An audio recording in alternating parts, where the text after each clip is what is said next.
مذہب کی بشریاتی تاریخ کے ماہرین کہتے ہیں کہ ابتدا میں انسان فطرت کے زیادہ قریب تھا، اس لیے اس نے مظاہر فطرت اپنے معبودوں کا درجہ دیا۔ یہی وجہ ہے کہ دنیا کے تمام مذاہب ان مذاہب میں جو اپنی اصل میں غیر الہامی ہیں، موسموں کے ساتھ وابستہ مذہبی رسوم و رواج پائے جاتے ہیں۔ ہندوؤں کے زیادہ تر مذہبی تہوار موسموں سے وابستہ ہیں، جیسے ہولی اور دیوالی وغیرہ، اور ستمبر اکتوبر میں منائے جانے والے 9 راتوں اور 10 دنوں پر مشتمل تہوار دسہرہ، جو اپنی اصل میں برائی پر نیکی کی فتح کا جشن ہوتا ہے۔ ہندوستان اور پاکستان کے پنجابی علاقوں میں بسنت کا تہوار، جو دراصل آمد بہار کی استقبالیہ تقریب ہے، بہت دھوم دھام سے منایا جاتا ہے۔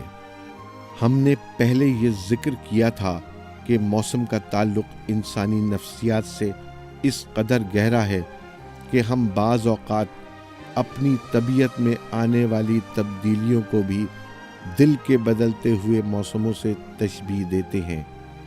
اداسی کو خزاں اور خوشی کو بہار سے تشبیہ دی جاتی ہے۔ دکھ درد کی کیفیت میں آنکھوں سے گرنے والے آنسوؤں کو برسات کہا جاتا ہے۔ کبھی ہم کہتے ہیں کہ موسم گل ہے تمہارے بام پر آنے کا نام، اور کبھی ہم کسی کے آنے کے انتظار کو موسم بہار کا نام دیتے ہیں۔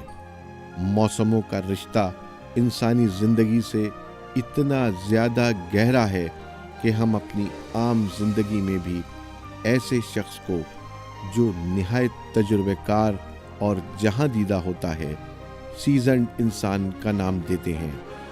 موسمی پیشگوئی کے متعلق ایک اور دلچسپ بات ایک سوال کی شکل میں یہ ہے کہ قرآن کی سورہ لقمان کی آیت نمبر 34 میں اللہ تعالیٰ فرماتا ہے کہ اس بات کا علم صرف اللہ کو ہے کہ بارش کب ہوگی۔ پھر ہم بارش کی پیشگوئی کیسے کر سکتے ہیں؟